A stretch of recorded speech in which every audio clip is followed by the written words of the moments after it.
નમસ્કાર બાળ મિત્રો, જય હિન્દ। આજે આપણે ભણીશું ચેપ્ટર 4 કર્મયોગી લાલ બહાદુર શાસ્ત્રી। તે આપણે પાઠ છે તે ભણી ચૂક્યા છીએ। તેના વિશે આપણે ઘણી બધી માહિતી મેળવી, તેનું જીવન વિશે આપણે ઘણું બધું જાણ્યા અને તેમાંથી આપણે શીખ્યા પણ, બરાબર। તો હવે આપણે બાકી શું રહે છે તો કે તેના શબ્દાર્થ, અભ્યાસ અને સ્વાધ્યાય। તો તેમાં આપણે જોઈશું પહેલા શબ્દાર્થ। જોઈએ દીકરાઓ, दायित्व, दायित्व यानी कि जिम्मेदारी। निष्काम, निष्काम यानी कि बिना फल की अपेक्षा अथवा तो अनासक्त। समर्पण, समर्पण यानी कि सौंपना, अर्पित होना। समन्वय, समन्वय यानी कि संयोग। निहित, निहित यानी भीतर रहा हुआ अथवा तो अंतर्गत। आस्था, आस्था यानी श्रद्धा, विश्वास। विरासत, विरासत यानी कि उत्तराधिकारी, वारसो। आह्वान, आह्वान यानी कि ललकार, चुनौती। उन्मूलन, तो एनो अर्थ शू थशे तो कि जड़मूल से नष्ट करना। दक्षता यानी कि निपुणता। तरजीह यानी कि प्राधान्य, अग्रिमता। प्रदत्त, प्रदत्त यानी दिया हुआ। निर्वांचित यानी कि चुना हुआ।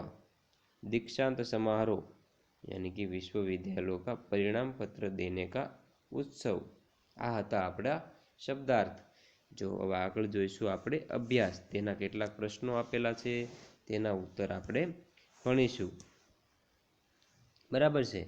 जोईए आगळ दीकराओ। तो तेनी अंदर प्रश्न नंबर 1 एनो अ आपेलो छे। कथनों का आशय स्पष्ट कीजिए। आशय स्पष्ट कीजिए एटले तेने आपणे कहीए ने के शुं कहेवाय के उदाहरण सहित आपणे शुं करवानुं छे तो के हकीकत छे के केम, योग्य छे के नहीं। जो पहलो प्रश्न जोईशुं आपणे ख्याल आवी जशे तो कि शास्त्री जी का निष्काम कर्मयोगी कहना अधिक उचित है। अधिक उचित है तो આપણે શું કે કારણ આપવાનું છે, કેવી રીતે એમ જોઈએ આપણે જવાબમાં। शास्त्री जी के लिए कर्म ही ईश्वर था। बिना किसी फल की आशा के वे संपूर्ण भाव से कर्म में लगे रहते थे। जब भी वे उन्हें अपने कर्म का फल पाने के अवसर मिले, उन्होंने उनकी उपेक्षा की। फल पाने के लालच से उन्होंने कभी कोई काम नहीं किया। शास्त्री जी के इस स्वभाव को देखते हुए उन्हें केवल कर्मयोगी कहना पर्याप्त नहीं है, उन्हें निष्काम कर्मयोगी ही कहना अधिक उचित है। आ तो तेनो पहलानो जवाब। हवे जोईशुं प्रश्न नंबर 2 में। शास्त्री जी का व्यक्तित्व बापू के अधिक करीब था। जोईए हवे एने जवाब में। गांधी जी देश के बहुत बड़े नेता थे, फिर भी उनमें अद्भुत विनम्रता, सादगी और सरलता थी। इन गुणों ने उन्हें अधिक महान और लोकप्रिय बना दिया था।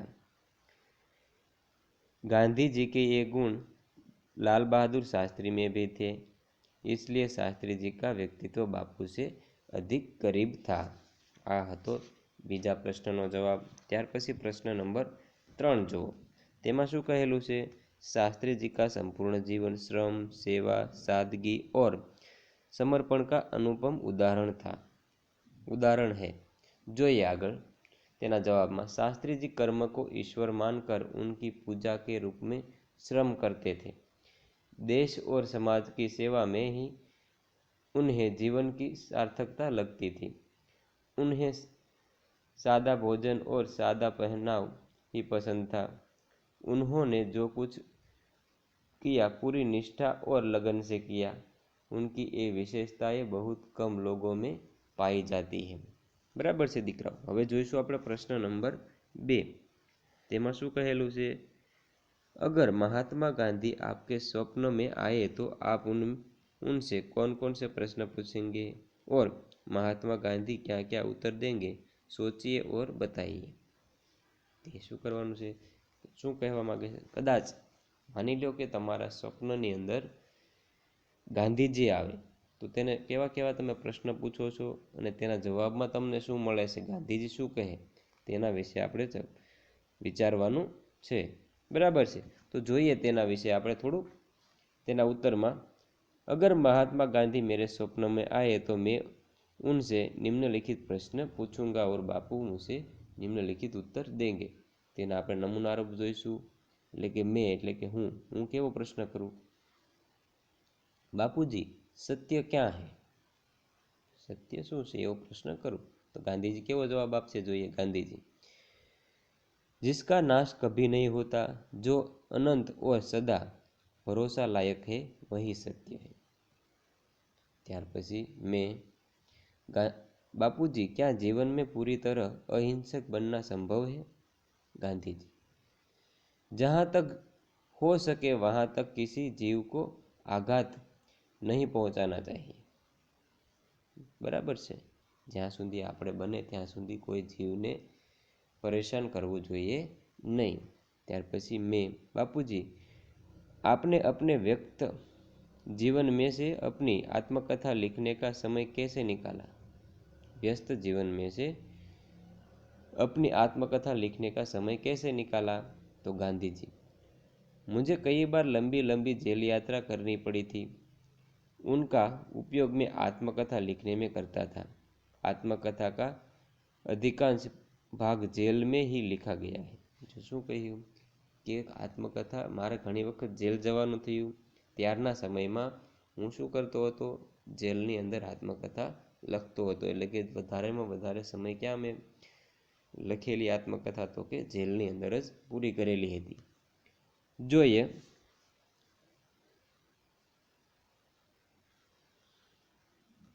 जो आमां तमने शुं कहे प्रश्न नंबर 3 तेमां कहेलुं छे संवाद को आगे बढ़ाइए।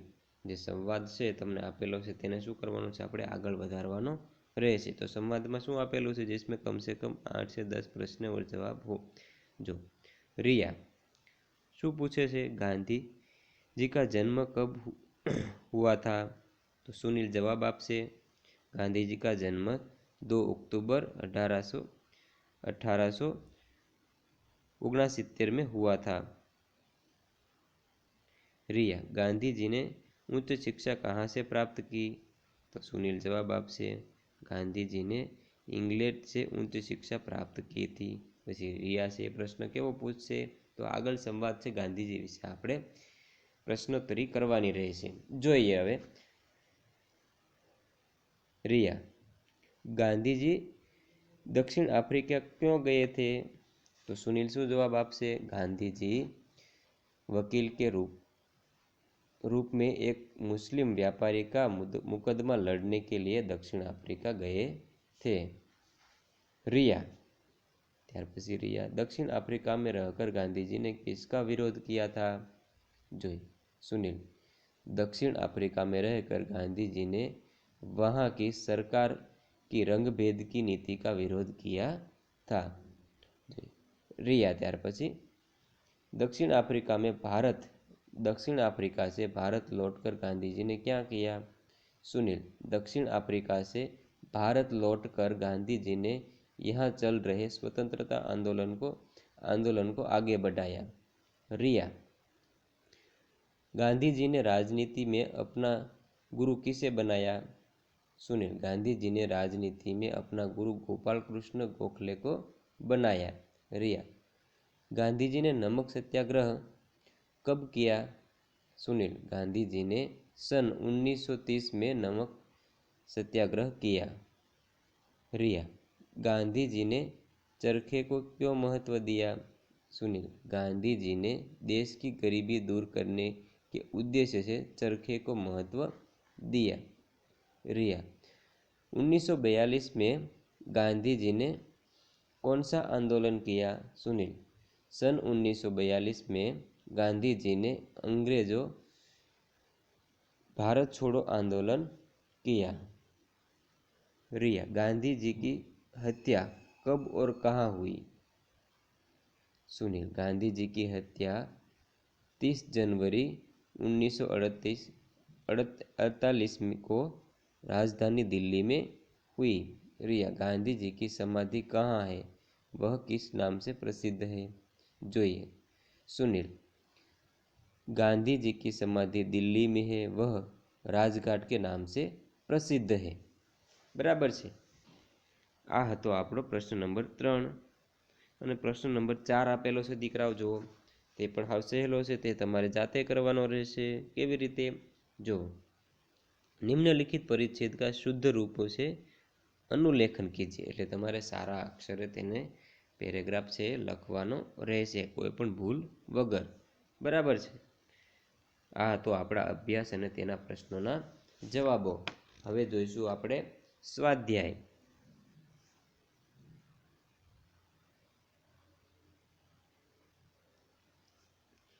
જો સ્વાધ્યાયની અંદર પ્રશ્ન નંબર 1 પ્રશ્નો કે ઉત્તર लिखिए। તેની અંદર આપણને કેટલા આપેલા છે? તો કે 4 પ્રશ્નો આપેલા છે, તેના જવાબ આપણે લખવાના છે।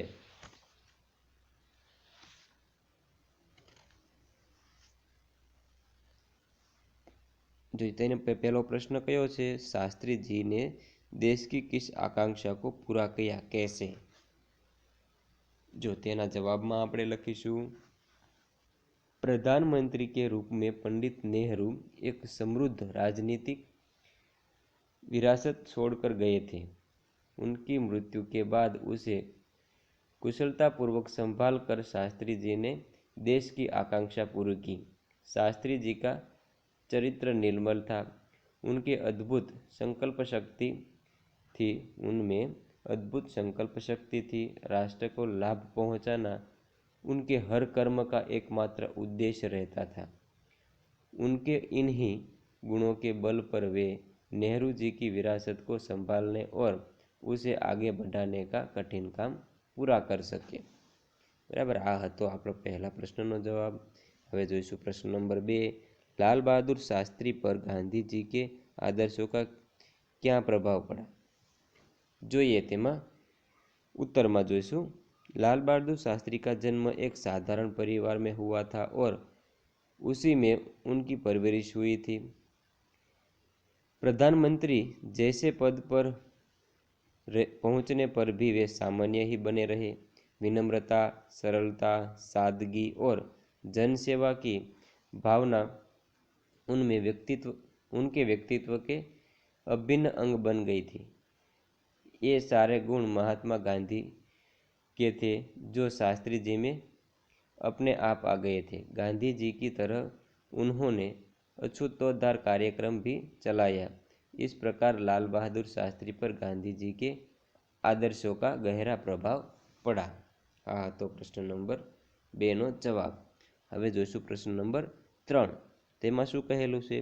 तो कि शास्त्री जी के संसदीय जीवन की शुरुआत कैसे हुई? जोईशुं हवे। शास्त्री जी में कार्य के प्रति गहरी निष्ठा थी। वे मेहनत करने की अदम्य क्षमता भी रखते थे।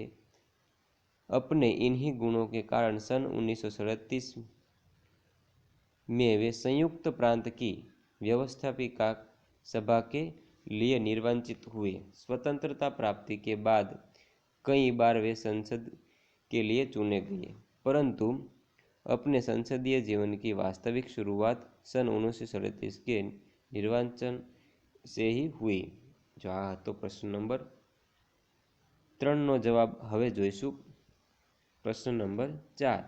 छात्रों के दीक्षांत समारोह में शास्त्री जी ने कौन से विचार व्यक्त किए थे? जोईशुं तेना जवाब में। अलीगढ़ विश्वविद्यालय के दीक्षांत समारोह में शास्त्री जी ने छात्रों से कहा था कि भविष्य में आप कुछ भी बने, लेकिन सबसे पहले आप इस देश के नागरिक हैं। देश का संविधान आपको कुछ अधिकार देता है, साथ ही आप पर कुछ कर्तव्य का भार भी डालता है। देश में प्रजातंत्र होने के कारण प्रत्येक नागरिक को निजी स्वतंत्रता भी मिली है। इस स्वतंत्रता का उपयोग हमें समाज के हित में करना चाहिए। इस प्रकार छात्रों के दीक्षांत समारोह में शास्त्री जी ने संविधान द्वारा नागरिकों को मिली स्वतंत्रता के सदुपयोग के बारे में अपने विचार प्रकट किए थे। बराबर है। तो हवे जोईशुं प्रश्न नंबर 2। तो एमां शुं कहेलुं छे दीकराओ? जोवो तो कि परिच्छेद में रेखांकित शब्दों के अर्थ शब्दकोश में से ढूंढकर उन्हें शब्दकोश के क्रम में लिखिए। જોઈએ આગળ તેમાં શું કહેલું છે તમને તો કે પહેલા તો તમારે અંડરલાઇન જે કરેલી છે તેનું આપણે શું કરવાનું છે તો કે એનો અર્થ લખવાનો છે। શું લખવાનું છે? અર્થ। ત્યાર પછી એનો અર્થ મળી જાય બધા તો એ અર્થ રહ્યા તેને શું કરવાના છે આપણે શબ્દકોશના ક્રમમાં ગોઠવવાના રહેશે, અર્થને, મૂળ શબ્દને નહીં। બરાબર છે। તો આ પહેલો શબ્દ કયો છે તો કે રીઢ। રીઢ યાની મેરુદંડ એવો થાય। ત્યાર પછી કયો છે અમીટ। અમીટ યાની અટલ, અમીટ યાની મીટા ન શકે એવો અર્થ પણ થાય। પછીનો છે આધારશિલા। આધારશિલા યાની નીવ। આધારશિલા, આધારશિલા આપણે ગુજરાતીમાં કહીએ તો પાયો। શું કહેવાય? પાયો। ખાદ। ત્યાર પછી કયો શબ્દ આવશે? खाद। खाद यानी जमीन का उपजाऊपन बढ़ाने वाला पदार्थ। खाद यानी આપણે ગુજરાતીમાં કહીએ તો ખાતર। બરાબર છે। पल्लवित। पल्लवित यानी कि विकसित अथवा जिसमें पल्लव लगे हो। सौरभ। सौरभ यानी सुगंध। ત્યાર પછી આવશે સભ્ય। સભ્ય यानी શિષ્ટ। હવે આ બધા શબ્દો જે છે તેને શું કરવાના છે તમારે જેનો અર્થ મળ્યો છે તેને આપણે શબ્દકોશ ક્રમમાં ગોઠવવાના છે। તો એની અંદર શું આવશે એ તમારે તમારી જાતે લખવાના રહેશે, કેમ કે આગળ આવા શબ્દો આપણે ઘણી વખત ભણી ચૂક્યા છીએ। બરાબર છે। જો દીકરા હવે જોઈશું પ્રશ્ન नंबर 3। बराबर। इस इकाई में से लाल बहादुर शास्त्री के जीवन में से कौन कौन से सद्गुण ग्रहण कर सकते? તમે તમે કયા કયા ગુણને ગ્રહણ કરી શકો છો તેના વિશે આપણે લખવાનું રહેશે।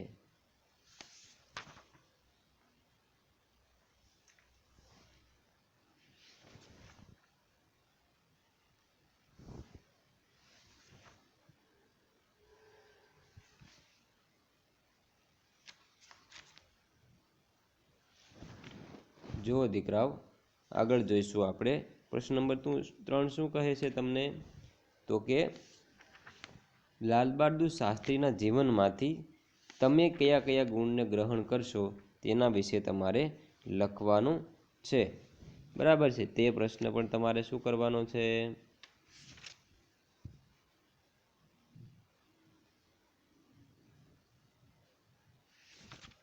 જાતે લખવાનો રહેશે। બરાબર છે। હવે આગળ જોઈશું તેમાં શું કહેલું છે। જો તે પ્રશ્નના જવાબમાં આપણે તમારી રીતે પણ લખી શકો છો તમે, અને હું તમને થોડી વાત કહું તો તમે શું લખી શકો તો કે लाल बहादुर शास्त्री छोटे कद के बड़े व्यक्ति थे। उनके जीवन में हमें यह शिक्षा मिलती है कि हमें अपना कर्तव्य निष्काम भाव से करना चाहिए। अपने उद्देश्य के प्रति हमारी दृढ़ आस्था हो, उसे पाने के लिए हमें कर्म में लगे रहना चाहिए तथा उसके प्रति हमारा संपूर्ण आत्मसमर्पण होना चाहिए। हमारे जीवन में श्रम, सेवा, सरलता, विनम्रता और सादगी हो यह आवश्यक है। हम जो कहें वही करें और अपने राष्ट्र को लाभ पहुंचाने की वृत्ति रखें। इस प्रकार हम शास्त्री जी के जीवन से अनेक गुण ग्रहण कर सकते हैं। बराबर है। तो हवे आपणे जोईशुं प्रश्न नंबर 4। प्रश्न नंबर 4 तेमां शुं कहेलुं छे? एक शेर था, एक था शेर, उसे अपनी ताकत पर बड़ा घमंड था। जंगल के प्राणियों ने उसको सबक सिखाने की बात सोची। छोटी चींटी बोली, मैं शेर का घमंड उतारूंगा। तो तेमां शुं कहेलुं छे नीचे तमे जोवो कि अब आप इस कहानी को आगे बढ़ाइए और बताइए कि चींटी ने शेर का घमंड कैसे उतारा होगा। તે કહાનીને આપણે શું કરવાની છે તો કે પૂર્ણ કરવાની રહેશે। જોઈએ હવે કહાની જોઈશું।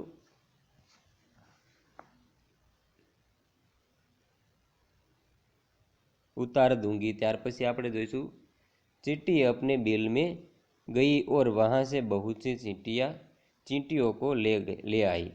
शेर जहाँ सो रहा था वहाँ जाकर सभी चींटियाँ शेर के शरीर पर चढ़ गई। वे उसके पेट, पीठ और टांगों में बुरी तरह काटने लगी। शेर उन्हें अपने पंजों से मारने की कोशिश करता था, तब वे उसके बालों में छिप जाती थी। थोड़े ही समय में शेर आकुल व्याकुल हो गया। उस चींटी ने उससे कहा, जान वनराज, इन चींटियों ने परेशान होना आपको शोभा नहीं देता। आपको तो अपनी ताकत पर बहुत घमंड है ना।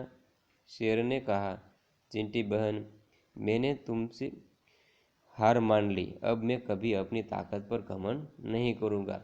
मैं शेर हूँ तो अपने सवा शेर बनकर दिखा दिया। तुमने सवा शेर बनकर दिखा दिया। પછી આગળ જોઈશું જંગલ के प्राणियों ने खुश होकर चींटी का विजय जुलूस निकाला। આ હતી આપણી કહાની। બરાબર છે।